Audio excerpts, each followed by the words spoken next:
Балалар, егер төтенше жағдай болса не істейміз? Үлкендерді шақырамыз. Жедел қызметке қоңырау шаламыз. Дұрыс, бірақ қалай дұрыс сөйлесу керектігін білесіңдер ме? Не істейміз? 112 нөміріне қоңырау шаламыз.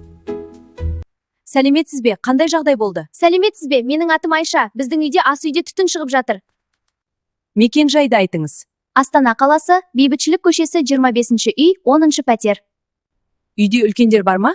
Иә, анам бар. Біз далаға шықтық. Жақсы, қауіпсіз жерде күтіңіздер. Көмек бара жатыр. Жарайсың, дұрыс хабар бердің. Балалар, қоңырау шалғанда не айту керек? Не болғанын мекен жайды анық айту керек. Тағы не істейміз? Өз атыңды айту, сабыр сақтау. Қауіпсіздік әрқашан бірінші орында. Қауіп болса абыржыма, дұрыс қадам жаса сен, қауіпсіз боларсың әке.